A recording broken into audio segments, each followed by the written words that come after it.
en estos días, en estas semanas, es el tema del testimonio, ¿no? El poder del testimonio. Y hemos visto cómo un testimonio puede deshacer o fortalecer un argumento, ¿no?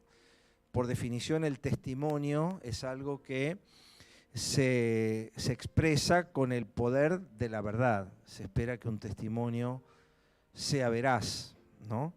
De hecho, existe una pena, y es bastante severa, para el que miente, para el testigo o el que es llamado al estrado y miente y comete un falso testimonio, ¿no?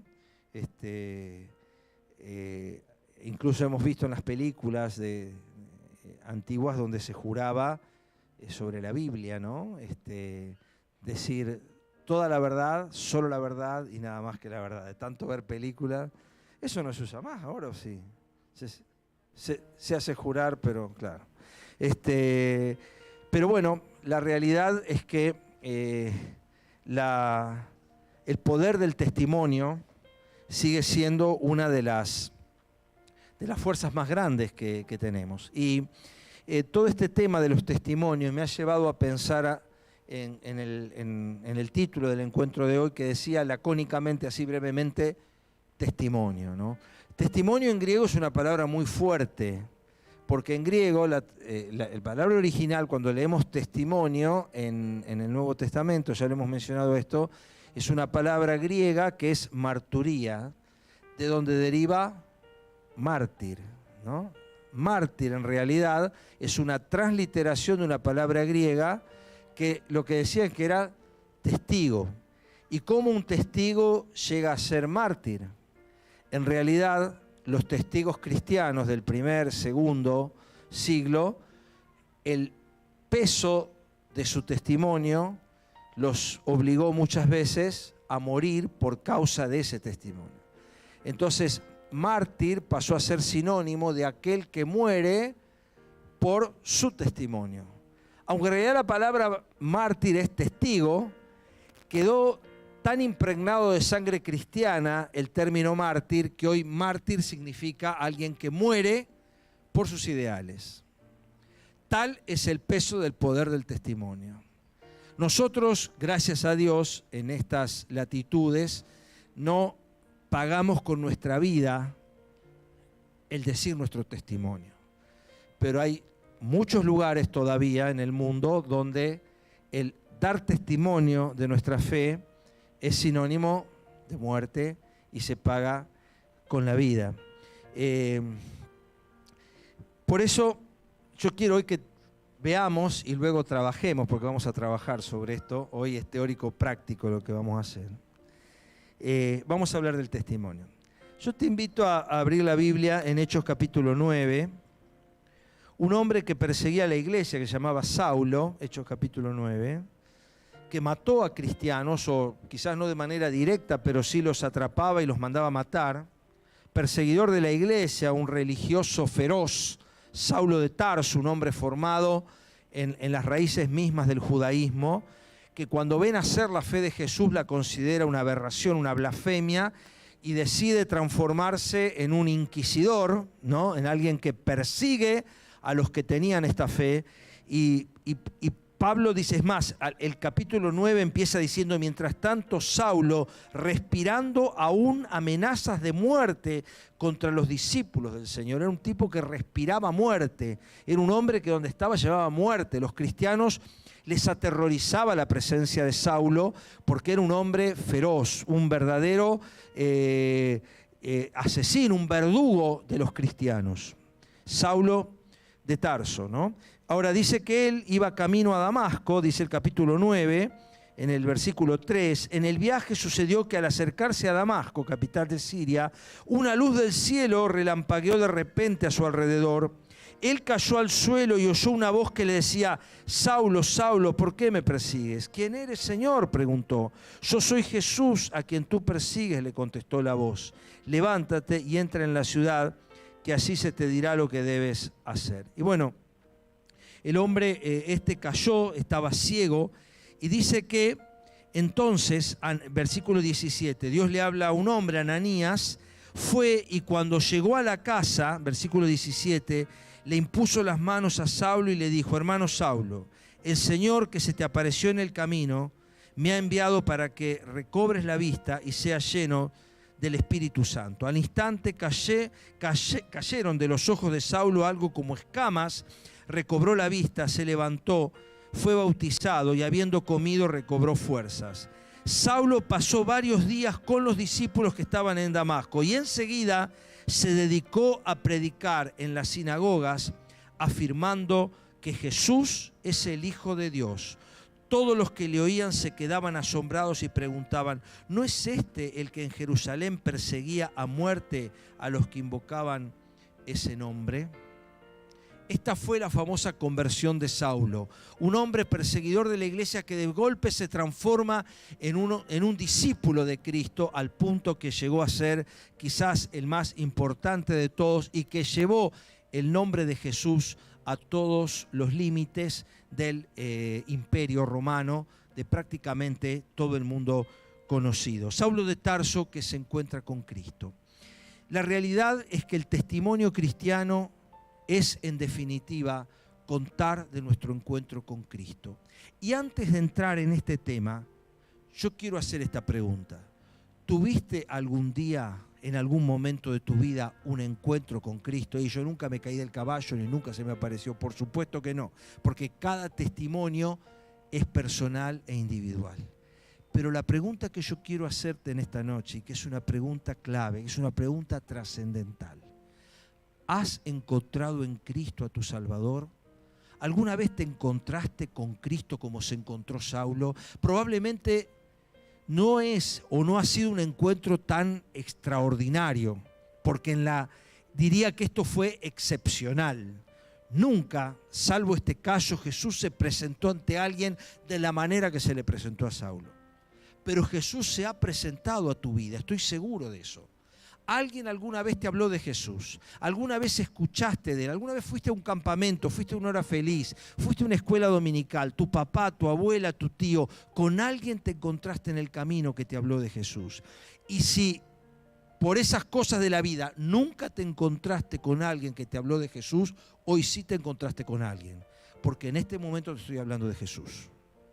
Porque no viniste a este lugar a celebrar una religión, no viniste a este lugar a pasarla bien, no viniste a este lugar solamente porque te invitó alguien. Si a este lugar entraste es porque nosotros tenemos que darte el más grande de los mensajes, el más grande de los desafíos, que no es hacerte evangélico, sino encontrarte con Cristo. Porque podés venir toda tu vida a este lugar y hacerte viejo en este lugar y nunca haberte encontrado con Cristo. Porque el encuentro con Cristo es un encuentro personal, que no se da entre cuatro paredes, se da de espíritu a espíritu. De hecho, en el Nuevo Testamento, la inmensa mayoría de los encuentros con Cristo no se dieron en lugares como este. Se dieron en la calle, se dieron a la orilla de un río, se dieron en una cárcel, se dieron caminando en el camino, se dieron en un presidio, se dieron en un encuentro de amigos, se dieron en una casa. Siempre los encuentros con Cristo se dieron en otros lugares distintos que acá. El encuentro con Cristo en este lugar es excepcional, porque Cristo se te ha presentado seguramente de otra manera antes. Y yo quiero animarte en esta noche a que si nunca se te presentó Cristo, hoy lo veas delante de ti. Porque Cristo murió por tus pecados. Cristo murió para rescatar tu vida. No morí yo claramente, ni ningún religioso, ni de ninguna religión. Solo hubo alguien que murió por vos, se llamó Jesús. Y con esa persona, este Saulo tuvo el encuentro. Él no tuvo el encuentro con una religión. Jesús no le dijo, tenés que ir a tal o cual iglesia. No le dijo, tenés que hacer tal o cual rito. No le dijo, tenés que cumplir con tal o cual liturgia. Le dijo, Saulo, Saulo, ¿por qué me persigues? El problema es conmigo.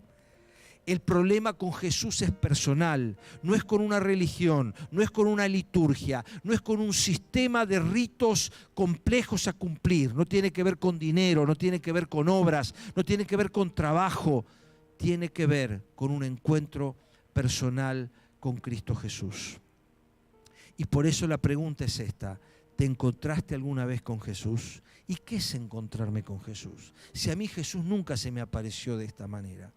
Es haber entendido, es haber comprendido que vos necesitabas ayuda, que tu vida no podía seguir sola como estaba, que tu vida aquí y tu destino más allá era algo totalmente incierto, que ibas por un rumbo peligroso, que te acercabas al precipicio y que necesitabas ayuda.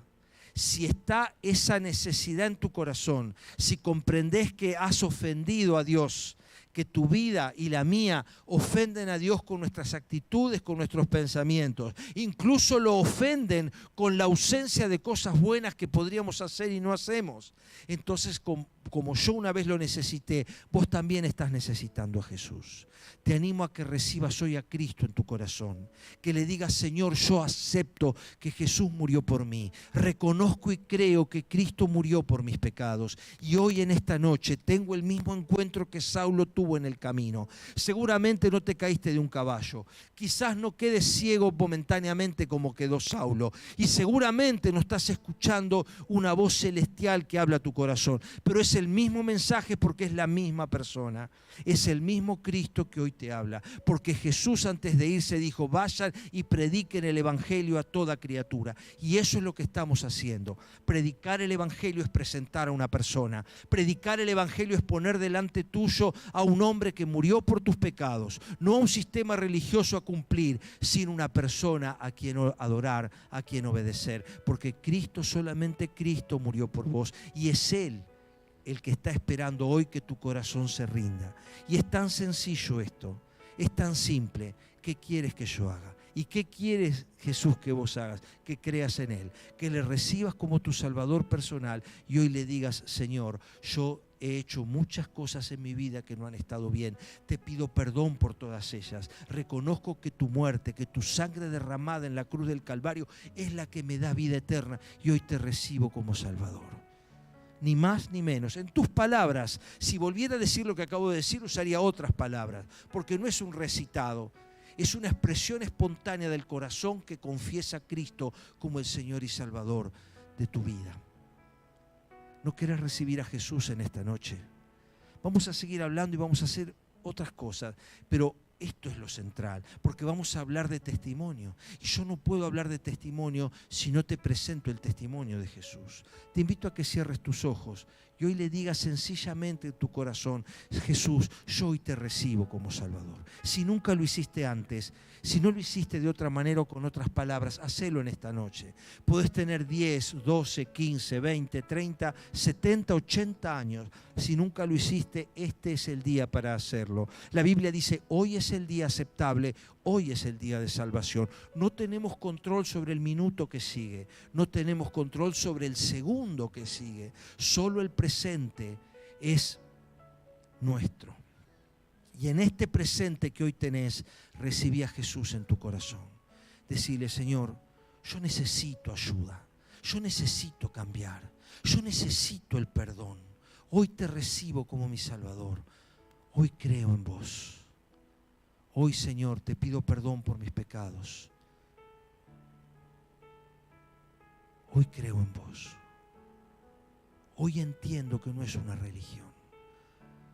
Hoy entiendo que no es un lugar a donde ir, sino que es una persona con quien encontrarse. Esta es la salvación, esto es el Evangelio. No es un lugar a donde ir, es un encuentro con Jesús. Y hoy te estamos presentando a Cristo para que te encuentres con Él. Él está aquí presente en el Espíritu Santo que nos dejó. Si vos hoy confesás a Cristo como tu Salvador y le recibís en tu corazón, dice la Biblia que sos salva, que sos salvo. Tu vida presente será transformada y tu futuro eterno está asegurado. No porque seas mejor que nadie, como ninguno de nosotros aquí lo somos, sino porque nos hemos humillado. La humillación delante de Cristo, nuestro Salvador, es lo que nos da la vida eterna. Señor, yo quiero pedirte en esta noche por todos los corazones que estamos aquí. Solo tú sabes, Señor, quiénes de los que estamos aquí hemos tenido ese encuentro personal con Cristo como un día lo tuvo Saulo y cambió su vida. Por eso yo te pido, Señor, que hables a cada corazón en esta noche, porque no es la voz humana la que transforma, sino que tu espíritu. Dice la Biblia que es tu espíritu el que convence. Y por eso, Señor, en esta noche te pido que tu Espíritu Santo esté trayendo luz y claridad a cada persona, a cada niño, joven, adolescente, mayor, que esté en esta noche aquí y no haya entendido que Jesús vino para morir por él o por ella. Señor, que esta noche lo haga y entregue su vida plenamente a Jesús y le reconozca como Salvador. Oh Padre, yo te pido que suplas las falencias en la expresión que pudo haber habido y pueda tu Espíritu hablar a cada corazón hoy y haya salvación en esta noche por personas que reciben a Cristo en su corazón. Que así sea, en el nombre de Jesús. Amén. Amén. Vamos a seguir avanzando, pero si hiciste esta oración o si tenés dudas sobre lo que acabamos de decir, o si no te animás, o si tenés inquietudes, o si algo inquietó tu corazón pero no te animaste, yo quiero pedirte que sobre el final te acerques a la persona que te invitó, a mí o a cualquiera de los que estamos aquí, y le digas: yo necesito saber más de esto, no entiendo, no sé cómo es, yo siempre he querido otra cosa, no entiendo esto. Déjame decirte que lo mejor que nos puede pasar es que nos preguntes esas cosas, porque estamos para contarte justamente nuestro testimonio. Y ahí vamos al testimonio. Esta semana pensé en pedir a 2 o 3 personas que contaran aquí su testimonio, pero me llamó la atención lo que me llega de una persona a la que habíamos invitado, que nos dijo: yo todavía no estoy preparado para compartir mi testimonio. Y a mí me preocupó esa respuesta, porque entonces quizás no estamos entendiendo qué significa, cómo es compartir un testimonio. Por eso yo te invito a ir a algún par de versículos más en la palabra de Dios. Vamos a Lucas 8:38, que lo va a proyectar seguramente Juan, allí en la pantalla. Lucas 8:38. Porque creo que es tiempo de que desmitifiquemos un poco y valoricemos lo que es el testimonio. Lucas 8:38. Dice que, bueno, la historia es más larga, pero Jesús llega a una región donde había un hombre poseído por espíritus, ¿no? Donde estaba realmente enajenado este hombre, ¿no? Un endemoniado, en la región de Gadara. Y Jesús habla con él, lo restaura, lo salva, lo transforma, dice que queda en su cabal juicio esta persona. Y cuando termina el relato, que lo podés después leer en tu casa, ahí está en Lucas 8, pero mirá lo que dice el 38. Ahora el hombre de quien habían salido los demonios le rogaba a Jesús que le permitiera acompañarlo, pero Jesús lo despidió. ¿Cómo que lo despidió? ¿No quería seguir con Jesús? Sí, pero lo despidió. ¿Y qué le dijo? Vuelve a tu casa y cuenta lo que Dios ha hecho por ti. Vuelve a tu casa y cuéntale todas las enseñanzas que hay en el libro de Crónicas. ¿Dice eso ahí? Vuelve a tu casa y contale perfectamente todos los pasos del plan de salvación. ¿Dice eso ahí? Dice eso ahí. Vuelve a tu casa y cuenta, y subrayalo, todo lo que Dios ha hecho por ti. Así que el hombre obedeció, ¿no? Mi obediencia es mi mejor adoración, cantamos hace un rato. Así que la mejor manera de adorar a Dios no es cantando, sino obedeciendo. Así que el hombre se fue y proclamó por todo el pueblo lo mucho que Jesús había hecho por él. ¿A qué instituto bíblico fue el endemoniado gadareno? ¿A qué iglesia fue para recibir una capacitación?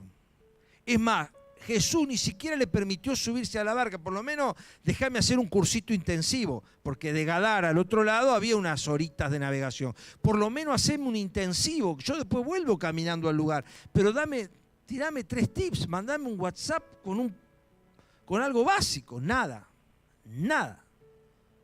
No lo dejó. Mirá lo que dice acá.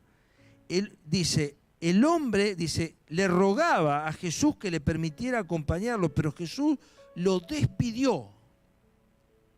Lo acababa de sanar, lo acababa de salvar, pero lo sacó. Carpio, no, yo me vuelvo solo, vos te quedás acá. ¿Cuántos cristianos había en Gadara? Ninguno. Él es el primero. Quiere decir que de todos los que vivían en Gadara, el que más sabía de Jesús era él. Aunque no sabía nada todavía. Pero comparado al resto sabía un montón. Y Jesús le dice que cuente lo que Dios había hecho con él. Vamos a leer otro pasaje más. Juan 9:24. De esto hay un montón, yo elegí 2. Juan 9:24 es otro caso.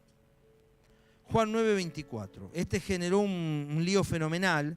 Podemos leer, se puede leer igual toda la historia, ¿no? Jesús pasa por un lugar y había un ciego de nacimiento. Una persona que era ciega, nunca había visto, y en ese momento el ciego estaba condenado a pedir limosna toda su vida. Bueno, Jesús lo sana. Este hombre le da una serie de indicaciones de lo que tenía, porque Jesús no tenía un único método para sanar. En este caso fue un poco complejo el proceso, pero este hombre queda sano de nacimiento. Ahora, como lo había sanado un sábado, que era un día sagrado, y lo es todavía para los judíos, era todo un tema. Era todo un tema que lo hubiera sanado el sábado, porque el problema no era que lo había sanado, el problema era que lo había sanado en sábado. Eso es la religión.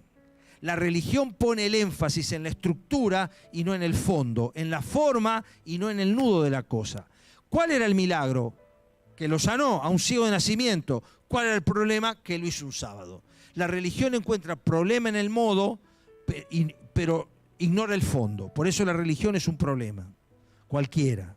Hay que buscar el fondo de la cosa. Y Jesús había sanado a este hombre. Ahora, los religiosos de esa época, que eran los fariseos, lo llaman una vez, llaman a los padres como testigos, armaron todo un proceso. Y los padres dijeron, mira, él es grande, pregúntenle a él, porque no querían meterse en problemas después ellos. Entonces lo buscan de nuevo al ciego y ahí están los versículos que les quiero leer. Ahí lo están proyectando. Fíjense lo que dice el 24. Por segunda vez llamaron los judíos al que había sido ciego y le dijeron, júralo por Dios, a nosotros nos consta que ese hombre por Jesús es pecador. Que ese hombre es pecador. Si es pecador, no lo sé, respondió el hombre. Lo único que sé es que yo era ciego y ahora veo. Mira, yo no sé. No entiendo, no tengo las herramientas. Yo no sé cómo evalúan ustedes si una persona es o no buena o mala. Yo hay una sola cosa que les puedo decir, que yo antes no veía y ahora veo. Es todo lo que sé. Este es el modelo de testimonio más corto que existe en la Biblia. Yo antes era ciego, me encontré con Jesús y ahora veo. El testimonio en realidad se circunscribe a contestar nada más que 3 preguntas. No es tener un trasfondo teológico, no es tener un montón de conocimiento, es contestar 3 preguntas. ¿Cómo estaba yo antes? ¿Cómo me encontré con Jesús? ¿Y cómo estoy ahora? El testimonio del ciego es el testimonio más corto del Nuevo Testamento. Yo era ciego, me encontré con Jesús, ahora veo. Fin. Ese es su testimonio. Esta es la acreditación, la documentación cabal de la presencia de Cristo en la vida de este hombre. Ahora, vos y yo tenemos un testimonio que contar, pero yo nunca fui ciego, yo nunca me caí del caballo, pero tenemos un testimonio que contar. Es más, tenemos que contar ese testimonio. Porque a vos y a mí Jesús nos dice, andá y contá a los tuyos cuán grandes cosas ha hecho Dios contigo. Ahora, como la Biblia es completa, nos muestra un modelo de testimonio. Y quiero que lo leamos juntos en Hechos 26, que va a ser la última lectura que vamos a tener. Hechos 26. Pablo, muchos años después de que le aconteció eso de Damasco, él ya está por ser llevado preso a Roma, y ahí, ante el rey Agripa, el rey Herodes Agripa, el hijo de ese rey que hizo matar a los nenes en la época de Jesús, ese Herodes el grande, bueno, tuvo 3 o 4 hijos, ese Herodes, uno de ellos es Herodes Agripa, que era el rey que gobernaba en esa región. En Hechos 26, Festo, que era el gobernador, lo hace ir al rey Agripa, le dice, mira, yo tengo un preso importante. Festo era romano, dice, yo no entiendo mucho cómo es esto de los judíos, porque dice, hay una cuestión ahí de alguien que resucitó y que no, yo no entiendo nada, vos que los conocés mejor, ¿por qué no hablas con ellos? Y Agripa dice, bueno, sí, yo lo voy a escuchar con muchas ganas. Entonces Pablo va a contar el testimonio ante toda una corte, porque estaba toda la corte ahí de la región. Hechos 26. Entonces el rey Agripa le dice a Pablo, tienes permiso para defenderte. Pablo hizo un ademán con la mano y comenzó así su defensa. Porque fíjense cómo nosotros tomamos parte de nuestro, bueno, Agustina podría hablar mucho mejor que yo de eso, de lo que es el derecho romano y de lo que tomamos de los elementos del derecho. Fíjense que a estos chicos imputados se les dio la oportunidad de hablar cuando ya terminaron, cuando terminó el alegato de la defensa. Bueno, Pablo, que era un preso, él tenía oportunidad de presentar su alegato. Por eso le dice, tienes permiso para defenderte. Él iba a ser, no tenía abogado, era su propio abogado, él estaba defendiendo su situación. Entonces, Pablo, ¿qué dice? ¿Qué va a hacer Pablo? Va a contar el testimonio. Rey Agripa, versículo 2. Para mí es un privilegio presentarme hoy ante usted para defenderme de las acusaciones de los judíos, sobre todo porque usted está bien informado de todas las tradiciones y controversias de los judíos. Claro, Pablo hablaba con Agripa con una libertad histórica que no tenía con el gobernador romano. Por eso te ruego que me escuche con paciencia. Y ahí le va a contar el testimonio. Todos los judíos saben cómo he vivido, esto era él antes, desde que yo era niño, desde mi edad temprana, entre mi gente y también en Jerusalén. Ellos me conocen desde hace mucho tiempo y pueden atestiguar, si quieren, cómo viví, que fui fariseo, que era un religioso estricto de la ley judía, de acuerdo con la secta más estricta de nuestra religión. Él mismo lo dice, que era muy estricto. Y ahora me juzgan por la esperanza que tengo en la promesa que Dios hizo a nuestros antepasados. Esta es la promesa que nuestras 12 tribus esperan alcanzar recibiendo culto a Dios con diligencia día y noche. Es por esta esperanza, oh rey, por la que me acusan los judíos. ¿Por qué les parece a ustedes increíble que Dios resucite a los muertos? Esto es lo que había sido Pablo antes. Pues bien, yo mismo estaba convencido de que debía hacer todo lo posible para combatir el nombre de Jesús de Nazaret. Esto es precisamente lo que hice en Jerusalén. Con la autoridad de los jefes de los sacerdotes, metí en la cárcel a muchos de los santos y cuando los mataba, yo manifestaba mi aprobación. Muchas veces anduve de sinagoga en sinagoga castigándolos para obligarlos a blasfemar. Mi obsesión contra ellos me llevaba al extremo de perseguirlo incluso en ciudades del extranjero. Pablo está contando lo que él era antes, ¿no? Yo era ciego. Lo que el ciego dijo en 3 palabras, a Pablo le llevó un rato contarlo. En uno de esos viajes, y ahí está el segundo punto del testimonio, su encuentro con Cristo, iba yo hacia Damasco con la autoridad y la comisión de los jefes de los sacerdotes. A eso del mediodía, mientras yo iba por el camino, ahí está contando lo que leímos en Hechos 9, a eso del mediodía, oh rey, mientras iba por el camino vi una luz del cielo, más refulgente que el sol, que con su resplandor nos envolvió a mí y a los que me acompañaban. Todos caímos al suelo y yo, solamente él, oyó una voz que le decía en arameo, su lengua materna, Saulo, Saulo, ¿por qué me persigues? ¿Qué sacas con darte cabezazos contra la pared? Entonces pregunté, ¿quién eres, Señor? Yo soy Jesús, a quien tú persigues, me contestó el Señor. Ahora ponte en pie y escúchame. Me he aparecido a ti con el fin de designarte siervo y testigo de lo que has visto de mí y de lo que te voy a revelar. Te libraré de tu propio pueblo y de los gentiles. Te envío a esto. ¿Para qué?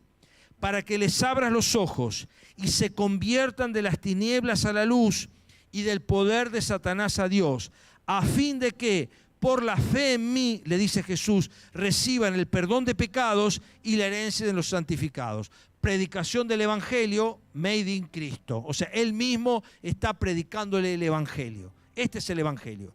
Lo que vos les tenés que decir a lo que yo te estoy mandando que vos hagas es que les cuentes, que les tenés que abrir los ojos porque están ciegos y se conviertan, acá está la conversión, no de una religión a otra, no de un sistema a otro, se conviertan de las tinieblas a la luz y del poder de Satanás a Dios, porque de esto se trata. La conversión es una transformación interior, es un cambio de reino, no es un cambio de religión. A fin de que, por la fe en mí, le dice Jesús, porque es por la fe en mí, dice Jesús, estoy leyendo la Biblia, reciban el perdón de los pecados y la herencia, o sea, le está hablando del cielo, y la herencia entre los santificados. Predicación del Evangelio más pura imposible. Así que eso es lo que... Entonces Pablo contó cómo era antes, cuenta su encuentro con Cristo y ahora viene lo que sigue. ¿Qué pasó después? Así que, oh rey Agripa, no fui desobediente a esa visión. Al contrario, comenzando con los que estaban en Damasco y siguiendo con los que estaban en Jerusalén y en toda Judea y luego con los gentiles, es decir, con los no judíos, a todos les prediqué que se arrepintiesen y se convirtieran a Dios y que demostrasen su arrepentimiento con sus buenas obras, porque las buenas acciones son demostración del arrepentimiento, vienen después y no antes. Que demuestren su arrepentimiento con buenas obras. Solo por eso los judíos me prendieron en el templo y trataron de matarme, pero Dios me ha ayudado hasta hoy y así que me mantengo firme, testificando, acá está, testificando a grandes y pequeños. No he dicho sino lo que los profetas de Moisés dijeron, o sea, lo que está en la Biblia, que el Cristo dijo que padecería y que siendo Él el primero en resucitar, proclamaría luz a su propio pueblo y a los gentiles. Y al llegar Pablo a este punto, Festo interrumpe. Pero fíjense que Pablo cuenta lo que el ciego dijo en 3 palabras, lo que él era antes, cómo se encuentra con Cristo y cómo él es ahora. ¿Y cuándo empezó a hacer esto Pablo? El mismo día que se convirtió. ¿Cuándo empezó a hacer esto el ciego? El mismo día que se convirtió. ¿Cuándo empezó a hacer esto el endemoniado gadareno? El mismo día que se convirtió. ¿Cuándo tenemos que empezar a hacer esto vos y yo? El mismo día que nos convertimos. Nosotros tenemos que contar lo que Cristo ha hecho en nuestras vidas. Por eso el ejercicio que vamos a hacer ahora, y ya lo vamos a hacer, es contarnos nuestro testimonio. ¿Y pero yo qué testimonio tengo? ¿Cómo que no tenés un testimonio? Vos tenés un testimonio. Vos, antes de conocer a Cristo, pero yo conocí a Cristo cuando era chiquitito en la escuela dominical, como mis hijas, por ejemplo. ¿Y cuál es el testimonio de mis hijas? Ellas, lógicamente, no tienen testimonio antes de Cristo, pero tuvieron o tienen que encontrarse con Cristo igual que cualquiera de nosotros. Que yo haya nacido en un hogar cristiano, donde como a mí también, y a mi padre le enseñaron, mis hijas son 4ª generación de cristianos, pero cada uno de nosotros tuvimos que tomar esta decisión. Y yo tuve este conflicto en la adolescencia, cuando me decían, cuando yo me tuve que bautizar, me preguntaron, tenía 14 años, ¿qué día te convertiste a Cristo? Y yo, es el día de hoy que no sé qué día me convertí a Cristo. Porque en mí fue un proceso. En mí fue una comprensión. Yo podría citar más o menos el momento, pero yo no puedo precisar exactamente el día. Pero sin embargo, cuando uno llega grande al Evangelio, sí puede precisar un día. Y hay niños que pueden precisar un día, porque fue en un campamento, fue en un encuentro, fue en una reunión, donde se encontraron con Cristo. Entonces, el testimonio, para alguien que comenzó y siguió el camino, puede no existir un antes de Cristo, pero sí tuvo que haber un encuentro con Cristo. Mi testimonio empieza comprendiendo por qué yo necesitaba recibir a Cristo. Un día mi pregunta fue esta: lo que yo sé respecto a Jesús, ¿lo sé porque porque tuve un encuentro con Cristo o porque me lo enseñó mi viejo? Este es el conflicto que tenemos los niños y adolescentes que nacemos en hogares cristianos. Vos en algún momento tenés que decidir si lo que tenés es porque lo recibiste o lo tenés porque es tu relación con Dios. esto tiene que pasar. En algún momento en la vida, lo que a vos te dijeron se tiene que confrontar con lo que vos estás viviendo. Porque Dios no tiene nietos, yo no puedo recibir por transferencia. El Dios de mi padre fue el Dios de mi padre, yo tengo que tener mi Dios, yo tengo que tener mi encuentro con Dios, yo tengo que tener mi experiencia personal con Cristo, la tengo que tener. Entonces, yo te animo en esta noche a que vos puedas compartir esto que pasó en tu vida. ¿Y qué vamos a hacer? Muy sencillo, vamos a romper filas, vamos a armar ronditas de 3 o 4 y los que se animen en la ronda, y ojalá se animen todos, puedan contar el testimonio. Cómo estaba antes, cómo me encontré con Cristo, cómo estoy ahora. ¿Por qué? Porque vos tenés la misma misión que yo y la misma misión que tuvo Pablo. ¿Por qué? ¿Para qué lo salvó Cristo a Pablo? Ahora pues ponete de pie y escuchame, le dijo Cristo. Y Dios te lo está diciendo a vos también en esta noche, y a mí. Ponete de pie, dice el versículo. No, es simbólico, se lo dijo a Pablo. Ponte de pie, porque él estaba tirado en el piso. Ponete de pie y escuchame, le dice Jesús. Me he aparecido a ti con el fin de designarte siervo y testimonio, de lo que has visto de mí y de lo que te voy a revelar. O sea, hay cosas que ya has visto, pero hay cosas que te voy a mostrar. Te libraré de tu... No tengas miedo, yo te voy a librar, yo te voy a cuidar, yo voy a estar ahí. Pero te envío, ¿para qué? Para que les abras los ojos. Y Dios te está enviando para abrir los ojos de la gente. Hoy está más confundido que nunca el mundo. Hoy la gente necesita que le abran los ojos. Anteayer hablaba con una hermana en Cristo que hace uñas, ¿no? Y ella me contaba que, bueno, tiene un montón de clientes, e incluso son personas educadas, que saben, formadas, y todas que están que con el tarot, que con el reiki, que con esto y que con lo otro, y que buscando, y que hay una necesidad de la verdad, un deseo de la verdad, una profunda ansiedad por tener cosas trascendentes. Y nosotros la tenemos. Te envío a estos para que les abras los ojos. Ojalá te quede este versículo en esta noche. Dios te está enviando a abrir los ojos, no a ser evangélico a nadie. Te está enviando a abrir los ojos. Hoy están ciegos. La Biblia dice que están muertos. No tienen una relación, no tienen una vida con Dios.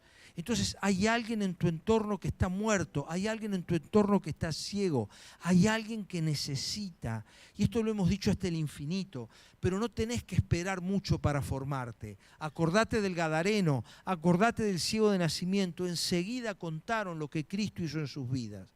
Jesús te va a revelar más cosas, porque acá le dice Pablo, yo te mando para que cuentes lo que te he revelado y también de lo que te voy a revelar. Dios te va a mostrar muchas más cosas, pero no tengas vergüenza de contar. Vos no tenés que tener todas las respuestas. Lo que se espera de un testigo no es que sepa todo. Lo que se espera de un testigo es que cuente aquello de lo que es testigo. Es todo lo que se espera de un testigo. No se espera que sea un experto, que sea un forense, que sea un letrado, que sea un doctor en leyes. De un testigo lo único que se espera es que cuente lo que vio, lo que sintió y lo que escuchó. Es todo lo que se espera en un juicio de un testigo. Que diga lo que vio y lo que pasó. No tiene que dar explicaciones, no tiene que interpretar lo que pasó, para eso está el jurado. Lo que tiene que hacer es contar lo que pasó con él. Y eso es lo que se espera de un testigo. Ahora, claro, ¿qué está pasando en tu relación con Dios? Porque esa es otra pregunta. ¿Qué tenemos para contar? ¿Qué está ocurriendo en nuestras vidas? ¿Qué pasó en mi vida esta semana con Cristo? ¿Qué pasó la semana pasada? ¿Qué pasó hace un mes? Porque tú también estás. Porque yo tengo que contar del pasado, de cómo Cristo llega a mi vida y del presente. Entonces, yo sin más, y ya para ir cerrando, vamos a